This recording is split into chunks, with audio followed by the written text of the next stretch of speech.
Welcome back to your Nightmares by Children. This is Mr. Midnight speaking. I welcome you all to my humble abode. So today we will look at 3 scary stories. True scary stories that will terrify you and scare you. Let's begin.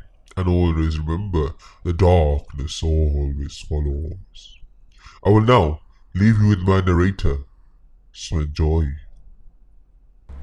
The mountain man who wanted to marry me. The following account occurred roughly 3 years ago, during the summer of 2012. It has always been difficult for me to talk about, but I have found writing about it to be therapeutic. I was 17 at the time and I had just gotten my first job. I lived in rural Western Virginia, in a small mountain community. My mum's friend owned a camping resort not far from my house that had a general store, and she said she'd pay me to help out in the store during the busy months in the summer. It was a pretty easy job, and I met a lot of out-of-towners, which was nice because our community could get so isolated. Most of us lived pretty far away from each other. One day, a big burly mountain man type came into the store. He was in his late 40s, early 50s, probably 6'5", and about 280 pounds. He looked dirty, like he worked outside a lot. His clothes were sort of tattered and he had a long beard. He had a few of the woodsy hermit types in the area, and he definitely looked like one of them. He bought some basic items, one of which was one of our homemade bars of soap. When he came to the register, he looked me up and down quickly and carefully. He didn't talk for a minute, just stared. His people skills clearly needed work. "Did you make this soap?" he asked gruffly. "Possibly," I said. "I help out with that sometimes." "You make a lot of your own stuff. Toiletries and things like that." "Yeah. I like that," he said, nodding to himself. I honestly did not know how to respond. I quickly rang up his items and he paid with crumpled money. Right before he left, he asked, "You cook too?" "Sometimes," I replied. "Bet the boys round here are itching to marry you," he said as he smiled to himself. I said nothing. I was puzzled as to what I said that stood out as wife material. I told Krista, Mum's friend, who's the boss, about the bizarre encounter and she laughed it off. So did my family and friends. But then Mountain Man started turning up more often. He chatted a little bit here and there, and I found out he had a cabin in the woods. He claimed he built with his bare hands. He said he hunted and lived off the land, other than the things he bought at the store. Over time, our chatter escalated, with him making comments about how nice it would be to have a woman like me around, who could make those things and cook his kills. One time he even said I had the brethren hips that men lust after. Shoulda. He even started inviting me to fish with him, hunt with him, see his place, etc. And I always politely declined. But he got more and more insistent, and I told Krista about how uncomfortable he was starting to make me. The intensity with which he said those things really scared me. She said that when he came in, go get her, and she would ring him up. Thanks to her, I started speaking to him less, and I thought I wouldn't have to deal with him anymore. But one night, I was closing up, and it was late, around 10 at night.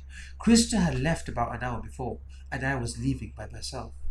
The only 2 cars in front of the store were an old blue pickup and mine. I was immediately alarmed because I know Mountain Man drove a blue pickup, but I didn't see him in the lot, just his car. So I walked quickly to my car and checked the back seat before I started it up. But then when I first turned the key into the ignition, I got nothing but sputters. I tried several more times and got scared quickly. Of all nights, why is this happening tonight? I remember asking myself angrily. Just as I was reaching for my phone to call for help, there was a loud pounding on the driver's side window. I'm shocked that I didn't piss myself. I didn't even want to look because I knew it was him, but I did, and my suspicions were confirmed. He smiled a big grin at me, showing me exactly which teeth were missing. "Need some help?" he said loudly through the window. I shook my head furiously. "My dad is on his way," I said, hoping to scare him off. I hadn't spoken to my dad in years. Mountain Man laughed. "No, he's not," he said. opened the door. The hairs on my neck stood up straight. How did he know I was bluffing? No, I said firmly. Leave me alone. Suddenly he looked at me. He pulled the handle but had locked all the doors when I first got in. He kept furiously pulling the handle and started pounding on the window. Leave now or I'm calling the cops, I screamed at him. He clearly wasn't getting the message, so I pulled out my phone and called 911. I must have sounded hysterical to the dispatcher, and I knew she could hear him pounding. She said she would have officers out ASAP, but out there, that could be a while. The cops are on their way. Leave now, I screamed at Mountain Man, who didn't seem to let it deter him. But after a few more minutes of pounding, he suddenly stopped and walked back to his truck. I watched him go, hopeful he would leave me alone. But then he started walking back towards me with a freaking crowbar in hand. No, I screamed at him. Get the bloody F away from me. He started swinging at the driver's side window with the crowbar.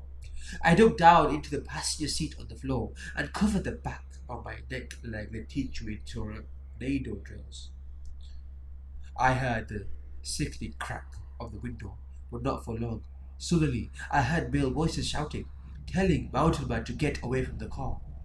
I sat up and saw two men approaching, one with a shotgun pointed at Mountain Man. I recognized them as a couple of guests staying at the resort for a camping trip. I breathed a sigh of relief and got out of the car, telling them that the police were on the way. I thanked them profusely as we waited for the police, and surprisingly Mountain Man didn't make any moves to get away. But the cops came pretty quickly after that, so he didn't have much of a chance. They took him away and I gave them my statement. I was pretty shaken up for a while afterwards. A few weeks later, I finally got the scoop on the man. Apparently he had a history of mental illnesses. He had been in and out of state institutions. He really had been living in an old cabin in the woods where he wasn't taking his meds, and his issues were only getting worse. My cousin Luke is a cop, and later on he told me some more about the case that he had heard about through some other officers. The police did a search of the cabin after the incident to see if there was anything that might be of interest to them. They found a journal that Mountain Man kept. Apparently, in it he said he was lonely and wanted a wife. He mentioned me by name a lot. Stupid name tag. And Luke said there were a lot of lewd things in there about me that he didn't want to share, but tried to put it simply by saying that Mountain Man had a detailed plan to abduct me, starting with sabotaging my car engine to get me into a vulnerable position. When Luke said that, I nearly burst into tears, thinking about how horribly that night could have gone if those two men hadn't come along. Thankfully, he has been put back into a state institution. With any luck, he'll stay there for good. Mountain Man, let's not meet again. I work at a hotel. I'm 18, female, and just started a job at a hotel a little over a month ago as a housekeeper. The hotel is located in very rural Midwest. Not a super busy hotel except for the occasional family reunions checking in and the few workers passing through the state. Many of the people who come through are older, 40s, 50s and upwards. When I first started, my parents had told me to be careful because the hotel was sketchy. I never really found it to be sketchy or the people passing through to be until one day, about 2 weeks ago.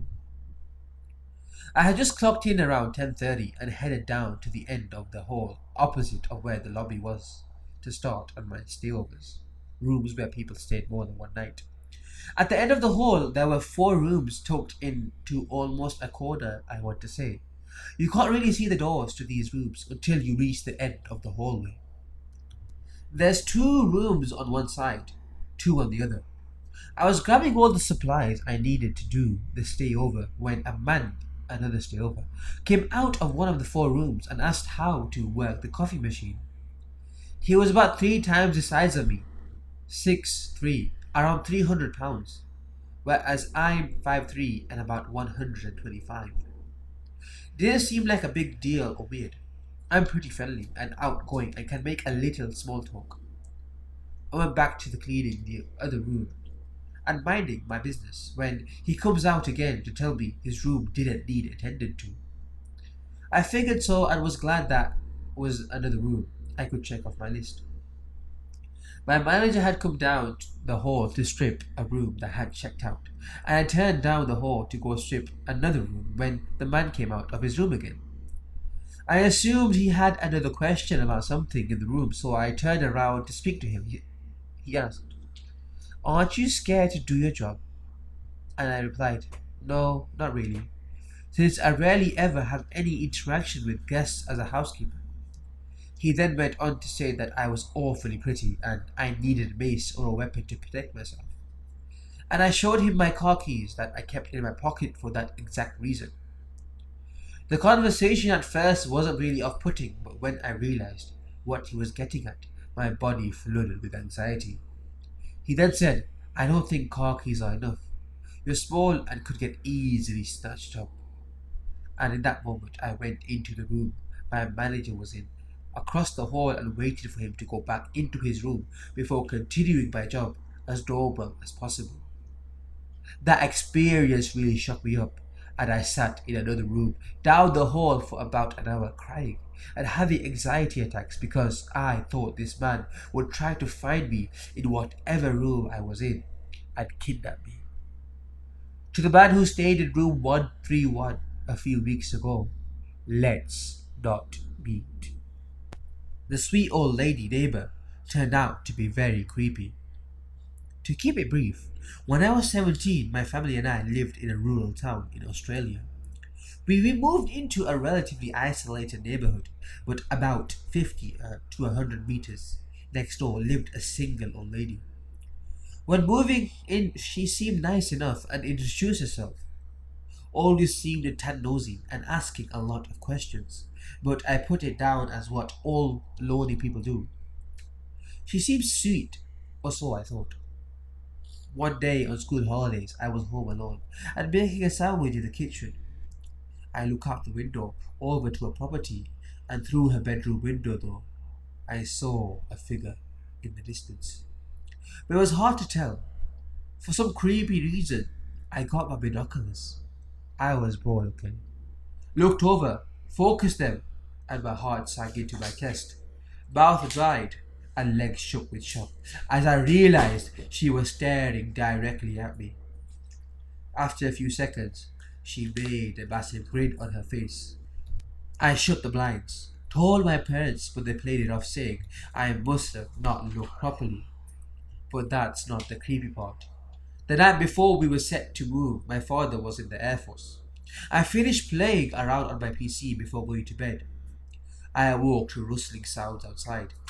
I got freaked out when I realized it wasn't merely creaking sounds in the house. With frozen courage, I peeked out the blinds ever so slightly, and bam! I make eye contact with the old lady directly out my window. My body froze and she started quietly laughing. Not moving her gaze at all, I shut the blinds, panicked. I shouted for my parents. The three of us searched outside, but nothing. My dad confronted her as she acted like the 40 sweet old lady with dementia again. Thank God we moved the next day. As we packed something in the back of my mind, told me she was watching me from afar. Still sent shivers down my spine. I still have paranoia, trouble sleeping at night, and bad dreams. I try to justify it as mental illness or dementia, but it still scares me even though I'm 22. I just imagine one day the same lady out my window even though I moved across this country. Well, my children, I thank you all for listening. I hope these 3 scary stories frightened you. I'll see you again very soon. So till then, love the darkness, as it always follows.